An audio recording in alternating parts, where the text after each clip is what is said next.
The following is intended only for mature audiences.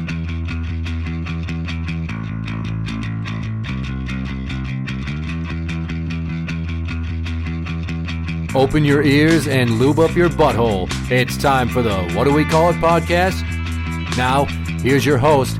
It's Jmann.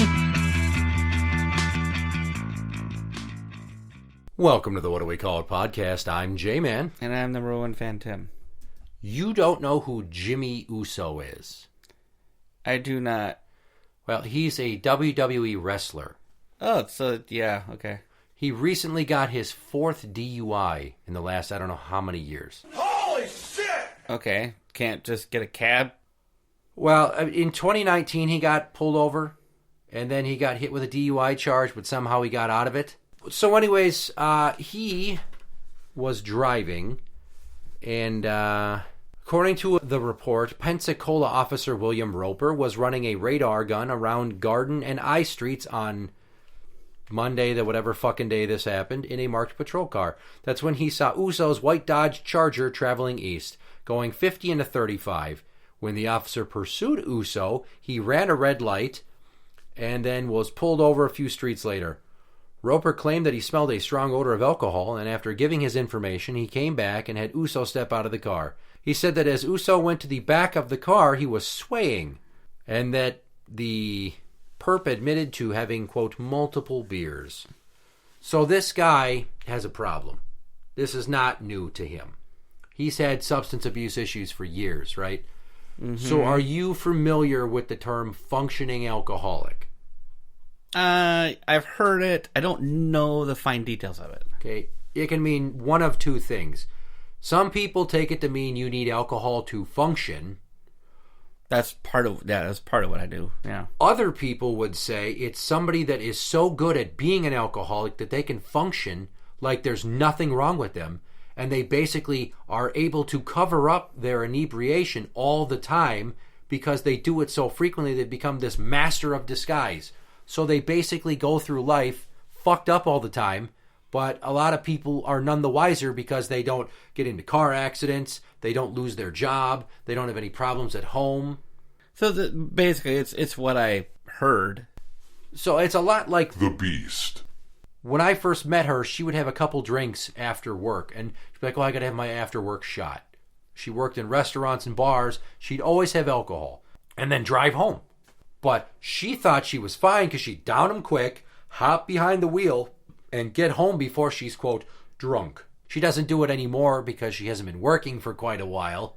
Well, I was just to say, because even at my weight back when I was drinking like that, I was like 183, stuff like that. Even if I took 2 or 3 shots of, say, 80 proof alcohol, mm-hmm. I would feel it within a couple of minutes. Well, but she's such a pro at doing it that it takes more to get her to that she level. She did it all the time. So she doesn't feel it like someone that does it, occasionally. She wouldn't binge drink per se, but it's just that every day there was alcohol in her system. Plus, She'd smoke weed in the driveway when she got home before she came in for the night to calm down from her busy day at work. Isn't that what the shots were for? Who fucking knows? She sounds to me like she's just looking for excuses to smoke and drink.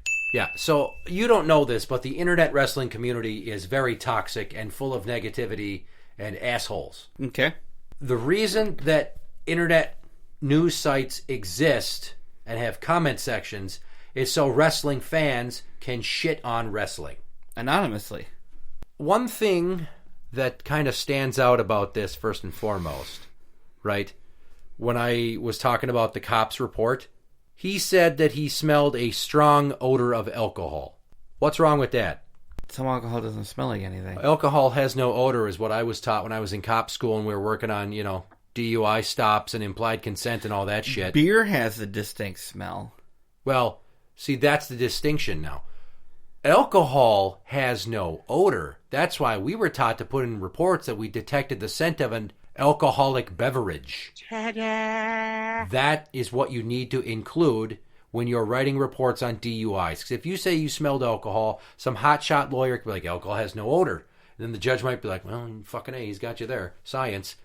You would hope a judge wouldn't do that, but technically if they're doing it by the book, if you don't put the odor or the scent of an alcoholic beverage, then legal technicalities in regards to that word choice could get the fucker tossed. Oh no! So I read this story and I made a comment. Somebody had said, "God damn, that is a level of intoxication I rarely ever reach," and he was behind the wheel of a car. Now what I didn't include is that he ended up blowing a .205 after, like 2 hours after. Yes. So he had more than multiple beers. Yeah, he had like what I typically drink when I actually want to get drunk.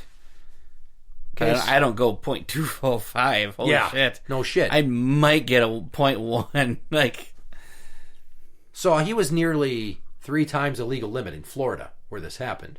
So in response to the guy talking about, how fucked up Jimmy Uso was, I simply replied, when you're a functioning alcoholic, guy probably is as good a driver drunk as most people are sober, minus a second of reaction time.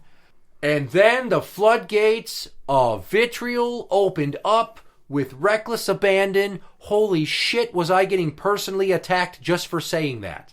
yeah, I'm just kind of glancing at the screen here. It's just like... Ignore the other comments for now. I want to ask you something. Yeah. If we talk about somebody that is an alcoholic, is chronically drinking all the time, not necessarily drunk, but always drinking, they have to have that constant flow in to keep the fucking chemicals going in their brain. Like a beer every hour type thing, yeah. So somebody that's fucked up and drinks and drives all the time, would it be safe to say, in your opinion, do you think that person would be good enough behind the wheel to do it and get away with it frequently? Based off of what I watch on, like, Cops and shit, like when that show was on, I'd have to say no. It doesn't seem like anybody in that show ever functioned really well when they were drinking alcohol or whatever and they got behind the wheel and drove. Well, that's both a good and bad example. Good because obviously, you're seeing real cops at work, but bad because they only select the ones that are the most fucked up and interesting for the show. Yeah. So, I mean, I worked with a guy... Mm-hmm. And supposedly he was one of those people that drank all day long. He would put some kind of alcohol inside of his like Gatorade or whatever, and he would just kind of sip it throughout the day. He wasn't on the road with us. He was an office worker who did sales, so he occasionally drove places.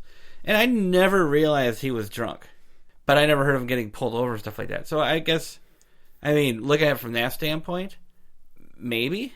I do remember one time the boss... We were trying to get this guy fired, and they're like, well, here, smell his thing. You can smell the alcohol in there. I had the same thing as this. It's like, I don't think alcohol actually has a smell unless it's mixed with something else. Like spiced rum has a little bit of a smell to it, but it's because of the spices they put in there, how they make it. But if you like regular vodka or anything like that, it doesn't smell like anything, really. You really got to put your nose in that shit. So when my boss is like, I don't smell any alcohol in there, it's like, you wouldn't. At least chances are you wouldn't. And right? You guys wouldn't have like an interlock breathalyzer laying around because you don't do that shit. But at the jail we did. And there were times when I was at work where I took Dayquil because I was feeling slightly under the weather, but didn't want to give up the shift. I'd take a shot of fucking Dayquil, and then I'd blow into that thing, and it'd register positive. And it'd be on my breath for a minute or two. But if I swish with water and go back to it, it'd be gone. So that's just measuring what's currently like. And it's the same with mouthwash, because we'd have people that would come in after work and they'd use mouthwash before they go upstairs and brush their teeth because it's part of their nightly oral hygiene regimen. It's like, dude, you can't do that shit. You just blew into this straw and it registered numbers. Now we're going to wait 5 minutes and I'm going to give you the benefit of the doubt. And then if you can blow zeros on this bitch the next time we test you, then we'll go out to your private locker for the outside before you go to work and we'll get your mouthwash to prove the point. But as it stands right now, you ain't going to be going to work anymore because you just violated the fucking policy for use of intoxicants. So that's how that'll work, okay. But my point is still, people that drink all the fucking time, they get used to driving while they're buzzed or slightly drunk. I'm not saying they're perfect fucking pristine, keep it between the lines without, meandering a bit. Or if there's something in the road, they don't have the reaction time to avoid it like a fucking stick or road garbage or a small animal. Your reaction time is impacted. That is not what I'm saying, that they're like, oh, they're fucking perfect drivers as sober. But if you look at the responses to what I said, but the guy's probably as good a driver drunk as most people are sober. So here's the first one. Yeah, going 50 and a 35 and running red lights. If he's functioning at 100% well drunk, then he's a shit driver already when he's not. Can I just say something to extreme there? I work on the roads for a living, and what you just said happens all the fucking time. It does. And I just replied, or maybe he was trying to flee the police officer due to his history, huh? And since when is speeding exclusive to drunk drivers? Jesus Christ, today we're doing a speed limit in our trucks, and we get fucking passed by everybody. Another person says, that's some bro science, mate. Of course alcoholics would say that. So, assuming I'm an alcoholic, apparently, and I'm like, well, I'm not an alcoholic, so... Never got a response back to either of those two gentlemen. Here's the person that I responded to originally, talking about that's a level of intoxication I'd never even get to. Mm-hmm. And he was driving. His response to me was, fuck all the way off with that I/people drive better drunk bullshit. Reaction time is everything in emergency situations. That 1 second in your example at 80 kilometers an hour, parentheses 50 miles an hour, translates to 22.22 meters or 80 feet of additional traveled space before a reaction. Think about what continuing to travel at an additional 22.22 meters or 80 feet without reacting means in encountering almost any obstacle or driving emergency. This guy sounds like a guy I got in an argument with over truck stopping distance. A fully loaded semi weighing 80,000 pounds. That guy is saying they should be able to stop within 300 feet. I was like, bull fucking 80,000 fucking pounds? Yeah, he's like, they should be able to stop. And if not, they're dangerous. It's like, locking okay, so up the brakes? Even locking up the brakes is worse. Because now you have zero control. Yeah, because you got to ease into the air brakes. Yeah, if you lock up all those brakes, those tires are skidding on the surface. There's nothing controlling that truck. That's when trucks start to go sideways. That's when trailers start to jackknife. So I tell the guy, it's like, no. I drove an 18-wheeler for a period of time, blah, blah, blah. Anyway, not getting into it. But that guy sounds exactly like the guy I got in an argument with. He broke it down to the fucking numbers, and it's just like, anyone that can't do that is dangerous. Yeah, well, when you come at somebody with facts, and then they immediately are like, fuck you, that's called the backfire effect. We've discussed this on various episodes of the show. It's where you come at somebody with facts to try to disarm their argument, and their rebuttal to you is to basically go deeper down the rabbit hole of disbelief of what you're saying. So I replied to him, well, I don't drink, but my ex is a functioning alcoholic and has been drunk or buzz driving for years without police detection. She got good enough to offset the effects of the booze and not hit anyone or anything while inebriated. So that's her brain's normal, hence why I said it. I didn't say alcoholics drive better drunk, rather that they drive just as well sloshed as a sober person does when not. You can throw all the numbers at me you want. It was an analogy. Unbunch your panties. Here's my backup to this. People that drink and can drive well drunk because they do it so much. You ever drive with your knee? Mm-hmm, yeah. Yeah, do you feel comfortable doing it? No, not really. I don't mean do you feel 100% safe, but are you okay doing it for a short distance? Yeah. And you don't think immediate I catastrophic don't think I'm immediately emergency? gonna crash, yeah. It's like, I got this for a couple hundred feet. Yeah, so before they put the cell phone law into effect, did you ever talk on your cell phone while you were in the car? Oh, yeah, all the time. Did you ever get into a crash while talking on your cell phone? Nope. So does it stand to reason that the more you do something, the more you hone your skills, the muscle memory, the reaction memory, your brain gets used to doing it? Yeah. Honestly, when I first started driving the semi, I refused to pick up my phone at all, even if my boss was calling me, until I got to my next stop, which sometimes could be 2-3 hours. But after driving the semi for about a month, I was getting more comfortable grabbing that phone, talking on the phone, jamming the gears, driving through traffic, and it eventually got to the point where just like, didn't even bother having a cell phone. It's like, yeah, what's up, man? Jamming the gears, checking my mirrors. I'm not advocating for questionable or unsafe driving, but when I was a social worker, do you know how much talking on the phone I had to do while driving between appointments just to get shit accomplished? Oh, yeah, I imagine a lot. And my fucking car was basically my second office, so where do you eat lunch if you're having a working lunch? In the fucking car or at your desk. So I'm eating with one hand, balancing the phone between my shoulder and my cheek and the other, and driving with my free hand. And sometimes I'd have to reach and grab something, so I would just take one hand off the wheel, drive with the knee, stare at the road, grab the thing, read the thing, put it down, put the hand back on the fucking wheel. I didn't get in any crashes. I didn't even have any near misses. I didn't swerve into the other lane. We get used to doing semi-dangerous things because we lose all appreciation for the inherent danger because we feel we're better at it or we're trained at it.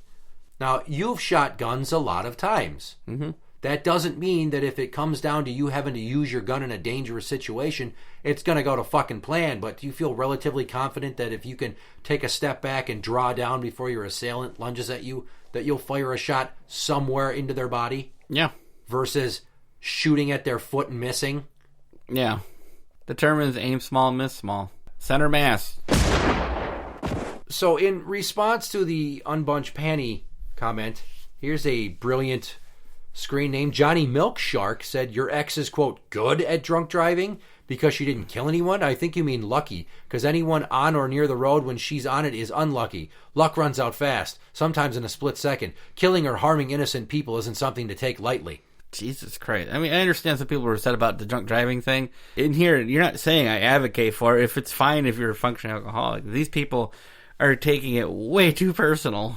And I'm just like, I love when this shit happens because you see just how fucking lacking in critical thinking and time to process what you're reading people actually commit to. And then also, context and tonality are lost quite frequently on written word. If I text you the words, what the fuck are you doing right now? Like if I see you on the side of the road working and you're doing something that looks hilarious, versus if I pull up and go, what the fuck are you doing right now? You can't read tone in a text. Because you might get, what the fuck are you doing right now? See the difference? Mm-hmm. And then I had to come back to that. First off, do you think that every time people drive under the influence results in a fatal car accident? Your remark sounds like someone with a story of personal tragedy who is letting their feelings sway their response. I'm not belittling the impact of innocent victims of drunk driving crashes, for fuck's sakes. How do you think people get so good at drunk driving and getting away with it? Practice. My ex has been doing it for the 12 years I've known her, and she's never been pulled over and questioned. She is a functioning alcoholic with a dozen years of practice at least. Therefore, she's become adept at it. I'm not celebrating it. I abhor that dumb cunt. And I spent years trying to get her to quit and stop risking other people's lives. Does that sound like I have the same cavalier attitude about it that you just described? There has to be somebody else in this thread who has had a loved one or who was a drunk and would frequently get behind the wheel and both not get caught or cause any death or injury. Why the fuck do you think DUIs are so common? Tons of people risk it, and some are unnervingly skilled at getting away with it. Alcohol abuse runs rampant in the U.S., and many people think they are fine to drive, and they aren't. A fraction of them do it habitually and somehow don't get caught or crash their vehicles. Judging by the number of thoughtless, angry responses, I don't think many of you realize what I'm actually saying. They're taking it as if you're championing it. Oh, yeah. Some people just... Come on. You can't even have a conversation with these people. They come at you with a real quick slap-in-the-face response, hoping to shut you up. And you come back with a really nice, well-formed argument. It's like, you're misunderstanding what I'm saying. How do you have a conversation with somebody like that? Well, you get better at crafting your thoughtless responses like I did. I just typed that up quick. What I should have said is, I'm starting to get the impression that he feels he's really good at driving while drinking. Apparently, I didn't explain it the right way, where I get responses like, no, he feels like he is as good a drunk driver as most people are sober. Alcohol is great for your self-confidence. Guessing you glossed over the part where he blew through a red light. That's where my response was like, see, you just said what I've been trying to say. He feels like it. They feel like they drive good. I'm not saying they drive perfect, but I think only one time I've driven when I might have still had alcohol in my system, and I hit a deer. You can't even blame that on the alcohol. Yeah, deer just run the fuck out. Yeah, and when we called the cops, and the cops came out there and asked me where the deer was, I said, it's over there. He went over there and shot it. And I went to the officer's window. I spoke to him. I was drinking beer, so you could probably smell it on me, and he never said a word. Yeah, well, more angry responses from these dildos, but I had to come back at the red light guy. Like, he asked me if I glossed over the red light part of the story. Now, I fucking read it. It's like, not at all. Lots of sober people speed and run red lights and cause accidents. Saying he can drive well while under the influence due to constant practice doesn't mean that it equates to perfect driving. Tunnel vision from the booze plus delayed reaction time factor in his BAC. Here's somebody named Bearhawk. Involuntary eye movement, swaying head, put a foot down multiple times from the police report. You don't seriously believe that you can condition yourself to be a good drunk driver, do you, for fuck's sakes? I think you can. I worked overnights for years, and I learned how to function after being chronically under-arrested for weeks on end, and it didn't result in me getting in any car accidents, so I would think the same principle applies to people that drink and drive. Mm-hmm. Not when you're obliterated. Some people just get there luckily, as stated above by somebody else. But if you're just buzzed, even I have driven home a short distance after having a few in the past. Yeah, and I was fine. Would you drive now, like 4 blocks? I drove probably 2 miles Okay, yeah, no, it wasn't far. And I guarantee you that even though I felt fine, my BAC probably would have been at or over the limit. Because I had had 7 beverages that night. But I had had a gigantic fucking burger before we had any drinks. And there was some waters mixed in there. How many hours between for the beers? It wasn't beers. It was all shots. Okay. Well, if they're one Starry shots... Nights. A couple shots of Jaeger. I think I had an amaretto sour in there. Okay. But how long did it take you to drink all that? Over the span of 2 or 3 hours. Okay. So by the time you left, unless you drank them one every hour and then the last hour drank 4 or 5 of them, then you didn't even have half of them in your system when you left. Because your kidney absorbs and filters an ounce of alcohol every hour. So like a beer, basically like a beer an hour of what actual alcohol. So like that night I hit that deer, I had drank 6 beers, but it was over a period of 4 hours. So by the time I even got down there, I probably had maybe a beer and a half worth of alcohol left inside of me. So when you drove home, it was probably roughly the same. Yeah, and it was, the max speed was 35 miles an hour. Because I took side roads. Yeah. Between a bar and my apartment. I was doing 55 because it was a 55-mile-an-hour road. Well, the guy that just made that thing about conditioning yourself to be a good drunk driver, I basically came back, like, unless you or someone you're close to is a functioning alcoholic, then you clearly don't understand how they're able to go about their day like nothing's different. They aren't 100%, obviously.